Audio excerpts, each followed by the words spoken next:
You're standing on the northern edge of the Sahara, on a strip of land between Africa and Europe, so narrow that on a clear day, Sicily is visible from the coast.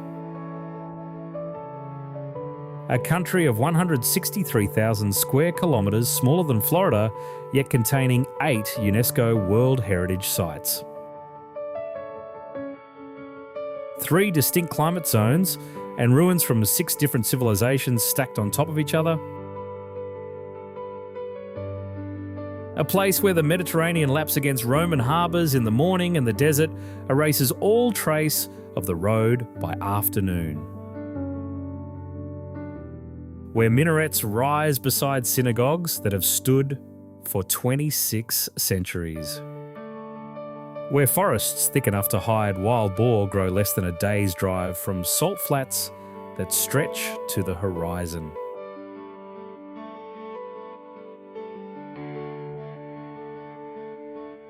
This is not the Star Wars planet you think you know. This is the planet that was here long before the cameras and will remain long after the credits roll.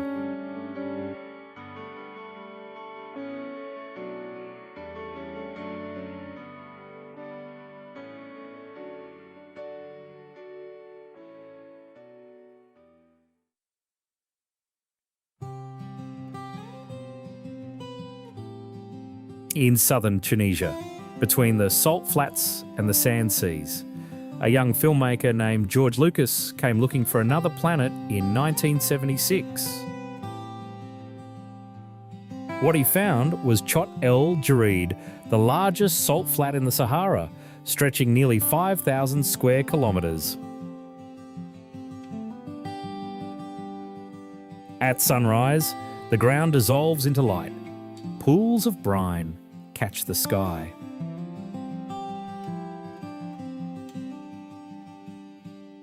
The horizon bends. It didn't take much imagination to see Tatooine. But this landscape was ancient long before cinema arrived. The salt crust shifts with the seasons, pink in summer, bone white in winter. Wooden markers and forgotten structures stand half swallowed by the flats, remnants of a crossing route that Berber traders used for centuries. Further south, in the hills around Matmata, the ground opens into craters. These are not natural formations. They are homes, troglodyte dwellings, carved into the earth by Berber families, some dating back more than 1,000 years. Central courtyards sit 3 to 4 metres below the surface, ringed by rooms that stay cool in summer and warm in winter. Inside, the walls are lined with woven textiles and hand-carved alcoves. Lucas saw these subterranean homes and turned one into the Lars homestead, the place where Luke Skywalker grew up. The set designers barely had to change a thing. Nearby, the Kaysawa, which we'll explore shortly, became Mos Espa's slave quarters. And the name Tatooine itself was borrowed from a real Tunisian town, Tatooine, a quiet desert settlement that never asked to become a planet. To the west, Tozeur sits at the edge of a vast palm grove, 200,000 trees fed by underground springs. The town served as a base for the film crews, and its golden brick architecture still lines the old quarter. Beyond the film sets, the Sahara takes over. Dune fields roll southward in long, unbroken waves. At dawn, camel trains trace the ridgelines in single file, casting shadows that stretch longer than the caravan itself. The desert covers roughly 40% of Tunisia's total area, a fact that surprises those who picture the country as entirely Mediterranean. But Tatooine was fiction, a name borrowed, a landscape repurposed. The real Tunisia, the one beneath the salt, inside the earth, older than any screenplay that story is just beginning.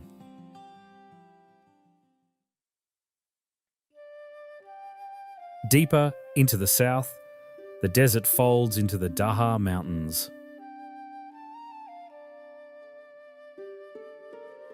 Here, in the rocky uplands around Tatooine, the Berber people built something that outlasted every film set and every empire. And they built it from the earth itself. Scattered across these hills are the Kayzawa fortified granaries built by Berber communities centuries before anyone thought to point a camera at them.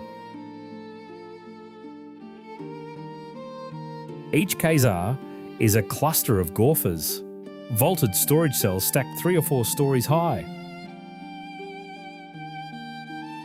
Families kept grain, olive oil, textiles, and legal documents inside everything that mattered, locked behind palm wood doors.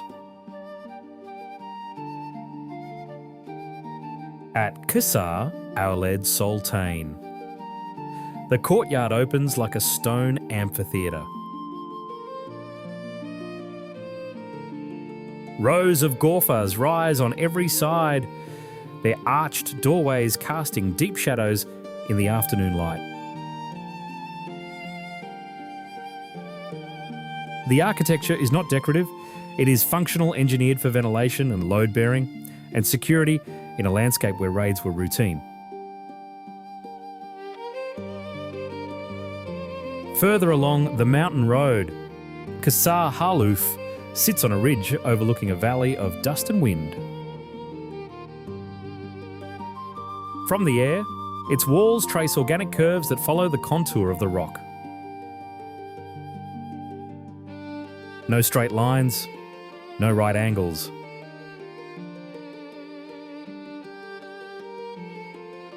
The builders worked with the terrain, not against it. Chenini clings to a ridgeline like a sentence that refuses to end. A hilltop village where the white dome of a mosque breaks the monotony of brown rock and dry earth. The settlement predates the Arab conquest. Its language, customs, and architecture remain distinct Berber to the core. At Guermasa and Qasr Dure, the ruins stand on cliff edges, silhouetted against skies that shift from dusk gold to violet at dusk. These structures survive centuries of wind, war, and neglect. Some collapsed, others held. The ones still standing carry the weight of a civilization that built permanence from earth and stone. Inside a restored ghorfa, the walls are thick and cool.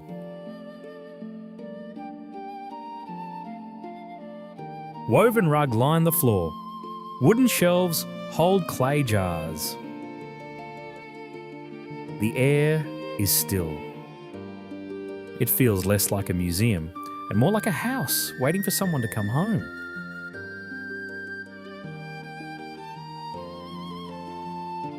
The Kayzawa are not relics. Some are still used for storage. Others have been converted into guest houses. A few remain exactly as they were, silent courtyards open to the sky. Built by people who understood that the desert does not forgive poor engineering.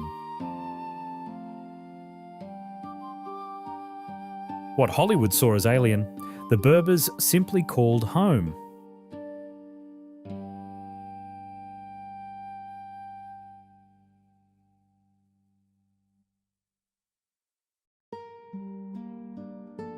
Most people imagine the Sahara as emptiness, a void of sand and silence. But in the foothills of the Atlas Range, where rock meets sky, the desert hides something unexpected. Water. At Chebika, a mountain oasis clings to the edge of a red canyon, fed by springs that have flowed for millennia. Palm trees crowd the gorge. A waterfall drops into a clear pool ringed by stone. The old village sits above, abandoned after floods in 1969 forced its residents downhill. What remains is a shell of mud brick walls overlooking one of the most photographed oases in North Africa. The water still runs. The palms still grow. The village simply moved and let nature reclaim the rest. A few kilometres west, the land splits open. Mides Canyon drops more than 60 metres into a narrow corridor of layered rock. Sedimentary walls carved over millions of years by water that no longer flows on the surface. Locals call it Tunisia's Grand Canyon.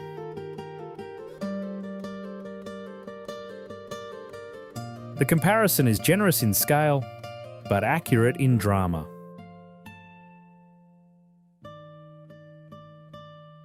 Walking through the canyon floor, the walls close in. Light reaches the bottom only at midday. The stone shifts in colour: amber, rust, chalk white, each layer a chapter in a geological story that stretches back to the Cretaceous. Nearby, the village of Midas perches on the canyon rim, a handful of houses where the view is measured in geological time.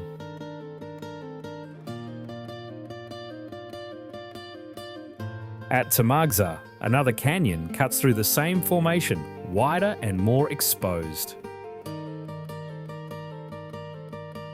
Together, these three mountain oases, Chebika, Midas, Tamagza, form a triangle of green at the edge of the Sahara.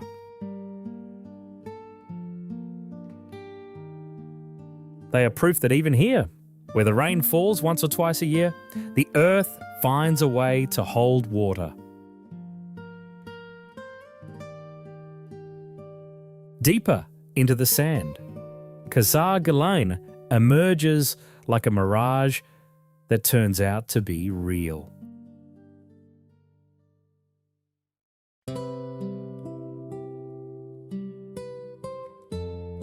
A thermal spring feeds a small pool in the middle of the dune field, surrounded by a ring of palms and a scattering of desert camps.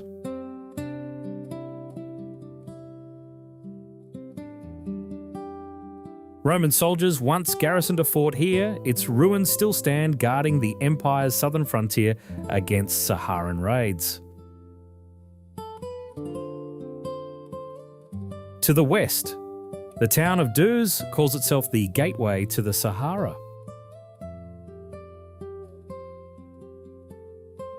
It is the last settlement of any size before the dunes take over entirely.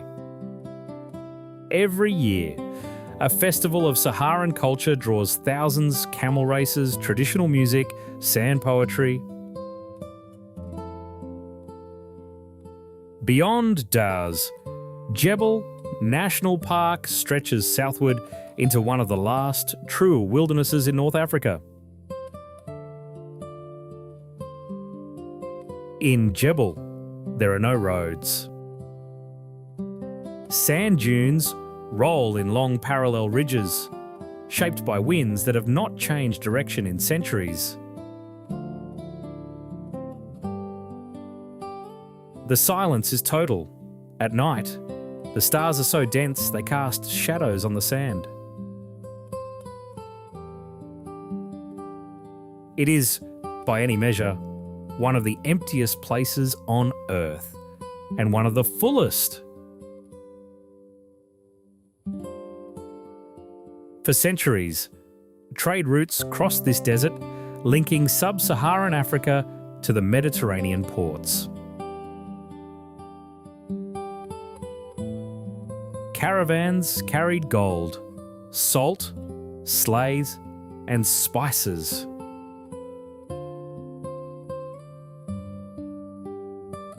The dromedary perfectly adapted to heat, sand, and thirst made the crossing possible.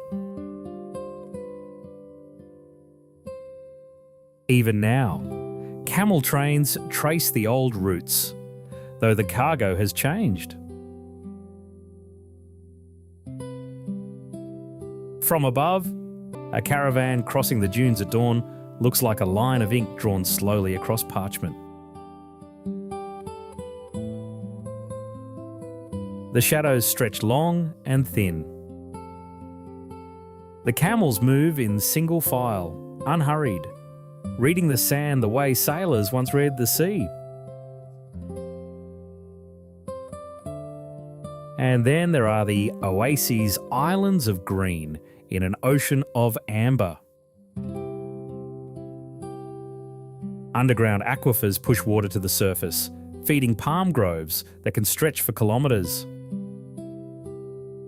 Date palms provide food, shade, timber, and fibre. Some groves support entire towns.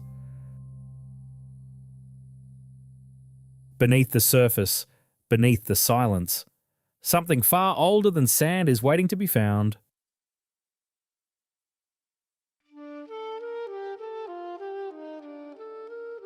On a low hill overlooking the Gulf of Tunis, a single Roman column rises above scattered stone.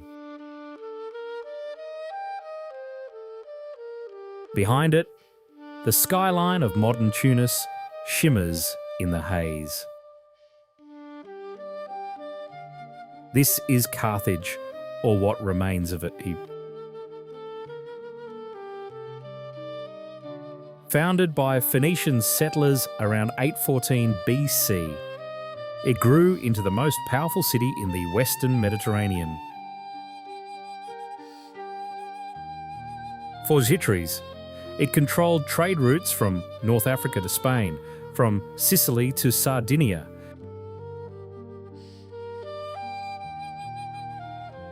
Rome feared Carthage enough to fight 3 wars over it.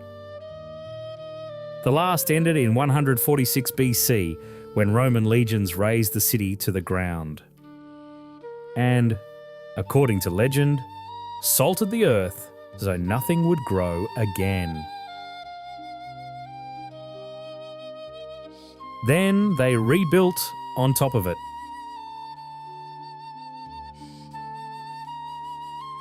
The baths of Antoninus, among the largest Roman baths ever constructed, still stand in massive stone arches, a monument to the empire that replaced the one it destroyed.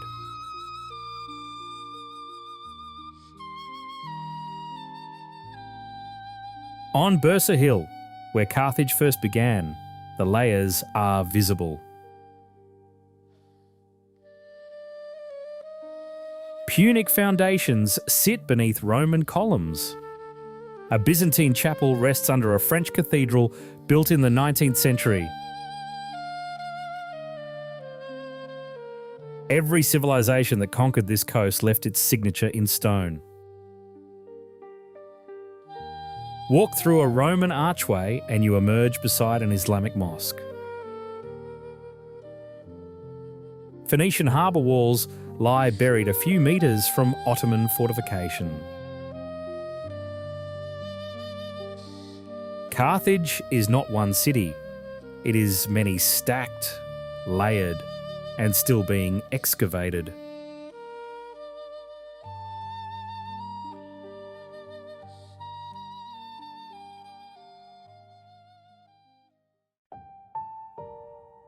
From the air, it makes no sense. A Roman amphitheatre the size of a city block, rising from a quiet Tunisian town surrounded by olive groves and low-rise houses.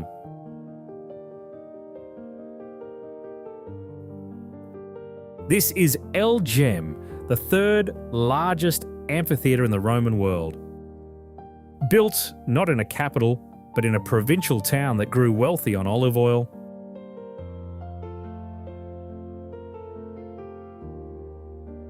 Constructed around 238 AD, the amphitheatre held 35,000 spectators across 3 tiers of arches.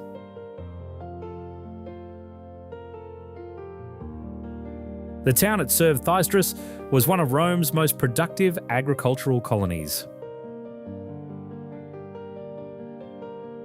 Olive oil flowed north to feed the empire, and the profits funded a monument that rivaled anything in Italy.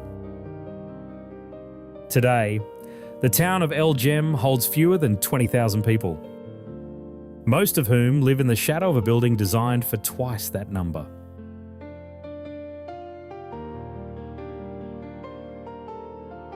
Below the arena floor, a network of underground corridors still exists.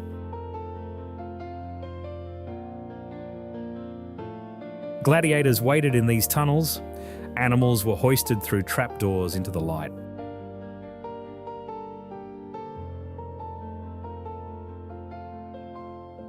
The engineering is precise vaulted ceilings, drainage channels, holding cells all cut from the same golden sandstone. That gives the structure its warm, almost honeyed glow.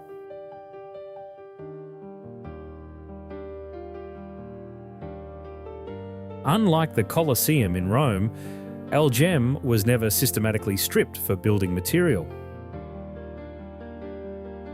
Its walls remain nearly intact. The arches still hold. In a landscape where the empire itself has been forgotten, the stone endures a monument that outlasted the civilization that built it.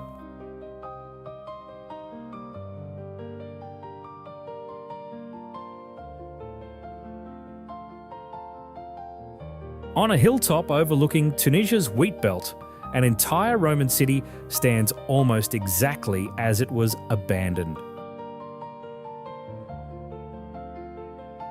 Douga, known in antiquity as Thuga, is the best preserved Roman settlement in North Africa and a UNESCO World Heritage Site. Its capital temple still rises against the sky, 3 stellae dedicated to Jupiter, Juno, and Minerva, the columns intact after nearly 2,000 years. The streets are still walkable. A theatre carved into the hillside once held 3,500 spectators. Public baths, a marketplace, private homes with mosaic floors, the infrastructure of daily life preserved in stone. Walking through Douga feels less like visiting a ruin and more like arriving too late to a city that everyone else already left. Carved capitals and column bases show the detail Roman artisans brought even to provincial outposts. The precision is not Roman vanity.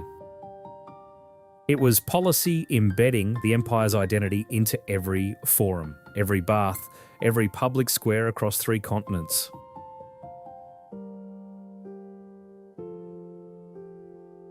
"300 kilometres to the south, Spietler tells a similar story with a different accent. 3 temples stand side by side in the forum of ancient Sufetula, a trinity dedicated to the same Roman gods, but constructed with a distinctly North African sensibility.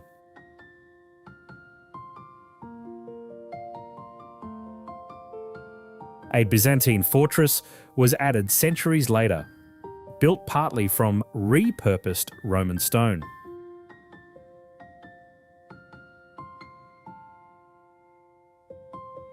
Rome left Tunisia more ruins per square kilometre than almost anywhere outside Italy itself. The empire fell. The columns remain. And beneath the ruins, beneath the sand, beneath the layers of conquest and commerce, a living culture was already preparing its next chapter.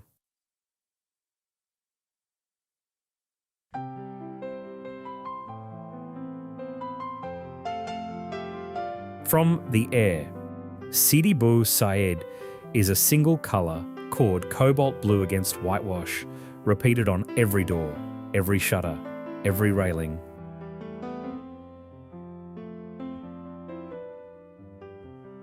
The village sits on a cliff above the Bay of Tunis, and the light here has drawn artists, musicians and writers for more than a century.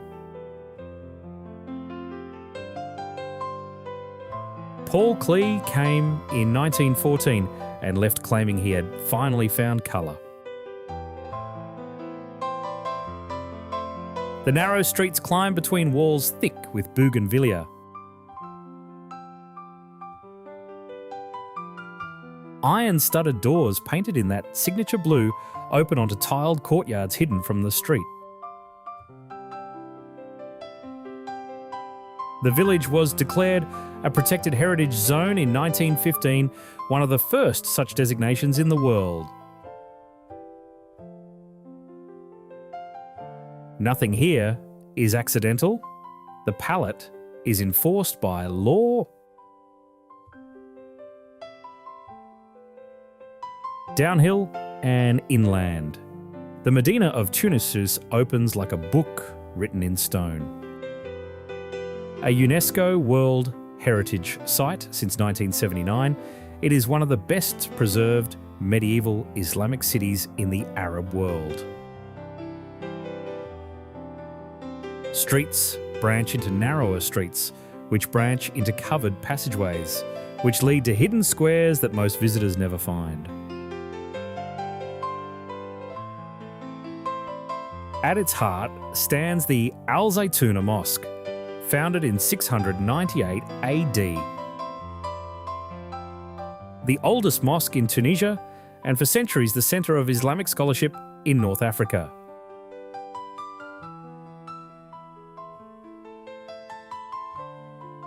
Nearby, the Turbet El Bey Mausoleum holds the tombs of Ottoman-era rulers beneath painted ceilings and carved plaster. The souks are organised by trade, as they have been for 1,000 years. Perfumers in one alley, leather workers in another. Metalwork, textiles, spices, each guild occupying its own quarter. The smell of cumin mixes with cedarwood. Copper hammers ring against trays.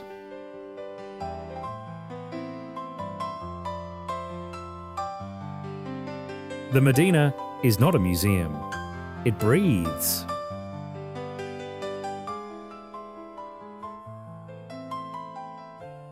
Tunisian ceramics carry patterns passed down through generations.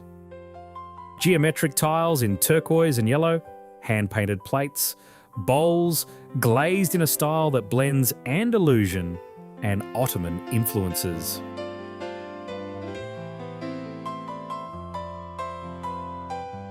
The potters work without templates, their hands remembering shapes their eyes no longer need to follow.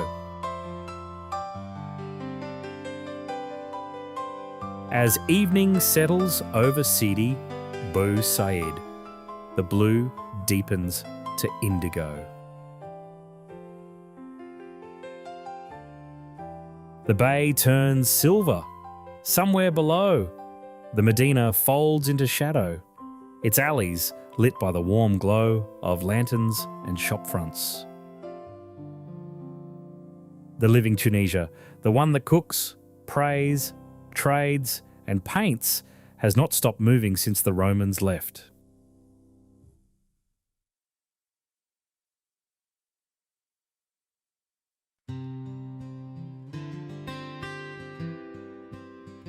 Along Tunisia's central coast, stone fortresses face the sea.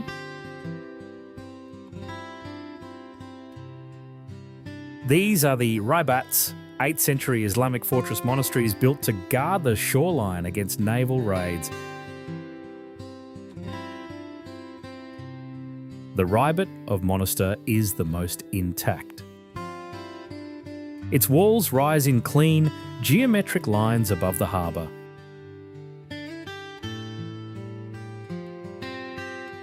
Warrior monks called Murabaitun once patrolled these ramparts, part soldier, part scholar, devoted to both faith and defence.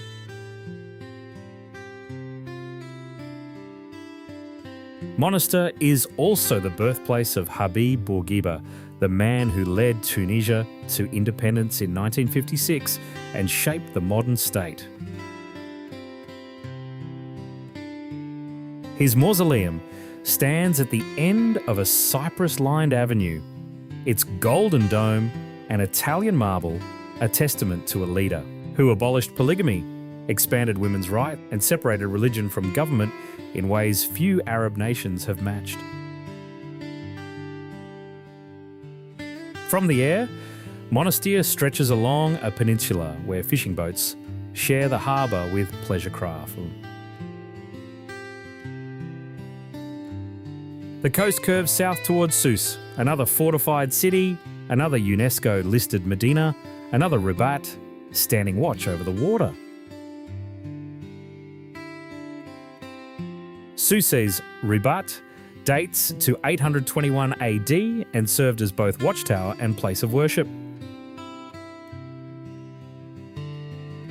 Its Medina, enclosed by thick walls and entered through heavy gates, remains one of the most complete examples of early Islamic urban planning in the Maghreb.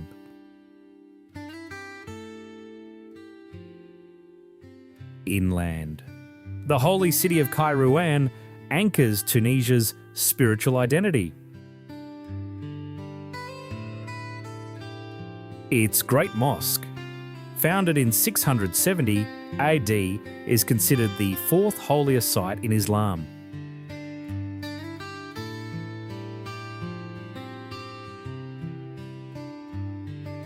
Further south, the coast fragments into islands and lagoons.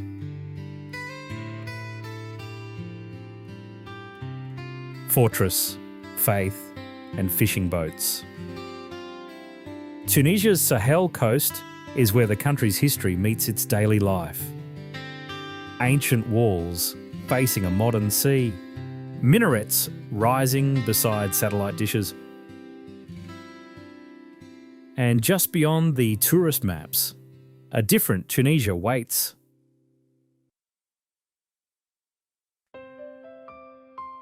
"200 kilometres north of the Sahara, a stone viaduct crosses a valley so green it could pass for Tuscany. A train moves slowly across the arched bridge, its carriages small against the hills.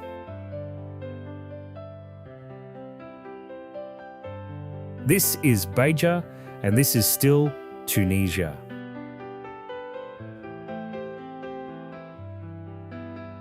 The shock is deliberate. Everything the desert promised, the north contradicts. Rivers cut through rolling farmland.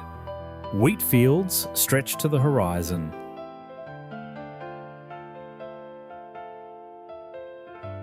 The Tel Atlas Range catches moisture from the Mediterranean and wrings it out across hillsides that stay green most of the year.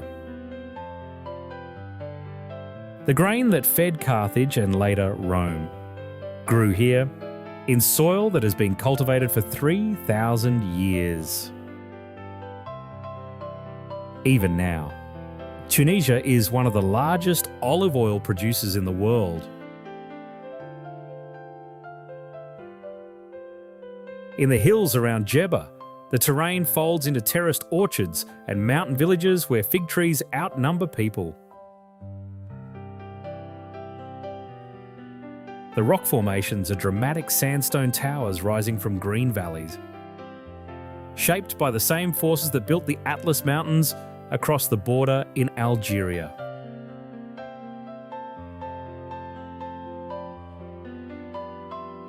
The valleys below are impossibly lush. Groves of olive and citrus follow the contour lines. Stone walls mark field boundaries that have not shifted in centuries. From the air, the patchwork of cultivation looks more like southern France than North Africa.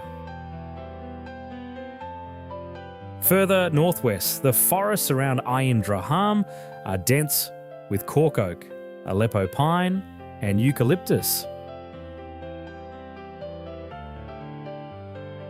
This corner of Tunisia receives more annual rainfall than parts of England.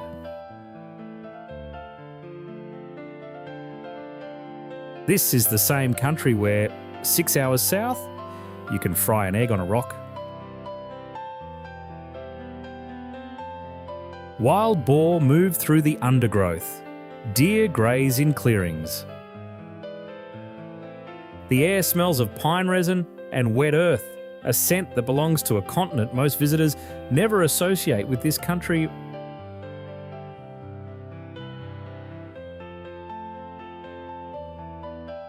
At Ishkaul Lake, a UNESCO Biosphere Reserve, migratory birds from across Europe gather by the tens of thousands each winter. Flamingos, storks, and herons share the marshes with species that travel from Scandinavia and beyond. Further east, the mountain of Zaghuan once fed a Roman aqueduct that carried water 132 kilometres to Carthage, one of the longest in the ancient world.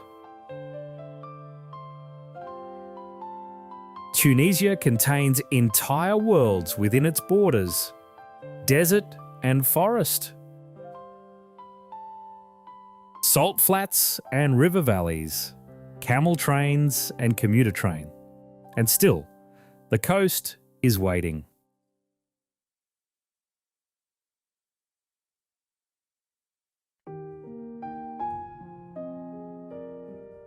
On a narrow peninsula that juts into the Mediterranean like a clenched fist, Mahdia holds its ground between sea and history.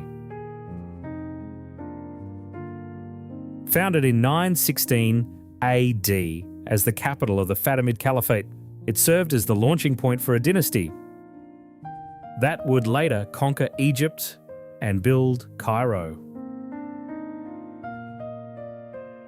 The Fatimids left, but the walls stayed. Borj el Kabir, the Great Tower, guards the tip of the peninsula, a 16th century Ottoman fortress built over Fatimid foundation. Below it, fishing boats line the harbour in rows of blue and white. The morning catch is sold on the dock before the sun clears the ramparts.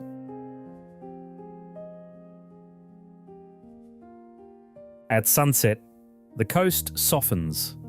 The Mediterranean turns from blue to copper, and the whitewashed walls of Mahdia's old quarter catch the last light. This is not the resort Tunisia of package holidays.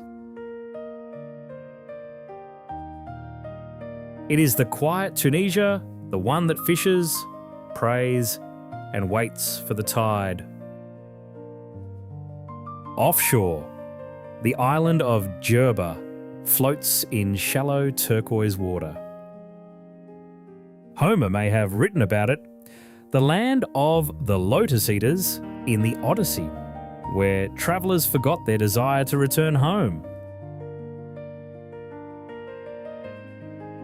The island has been a crossroads since Phoenician times, and its cultural layers run as deep as the mainlands. Jerba's El Griba synagogue is one of the oldest in Africa. The spiritual centre of a Jewish community that has lived here for more than 2,600 years.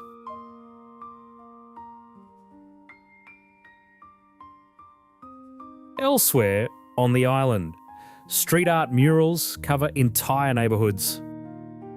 A project that turned fishing villages into open-air galleries, bright colours painted over whitewash and plaster.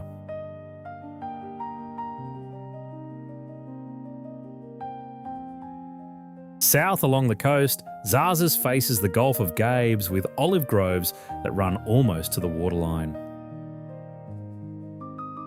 The sea here is shallow and warm, the colour of glass bottles.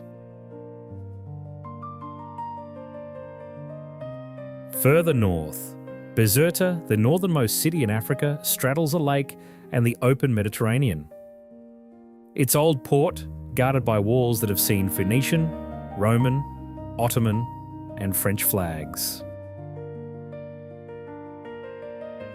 Tunisia's coastline stretches more than 1,300 kilometres longer than most people imagine.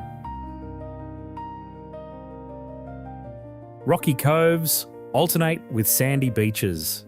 Fishing villages sit beside resort towns.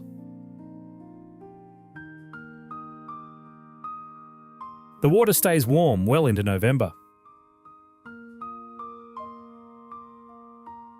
This is where Africa faces Europe across the narrowest stretch of the Mediterranean.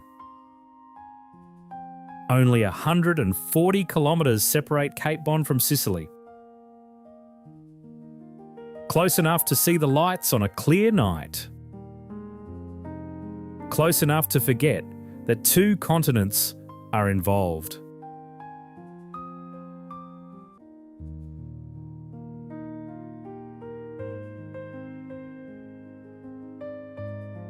Tunisia ends the way it begins with contradiction.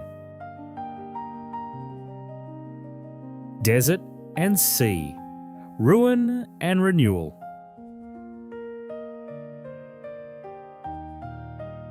A country too layered for any single story, too old for any single name.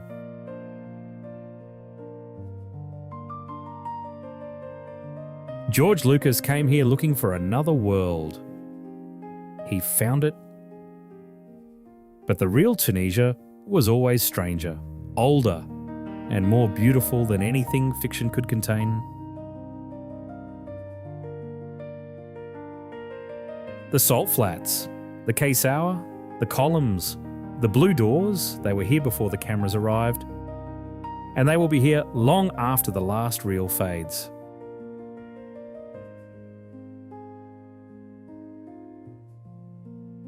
This is not the Star Wars planet. It is the planet that made Star Wars possible, and it never needed a screenplay to tell its story.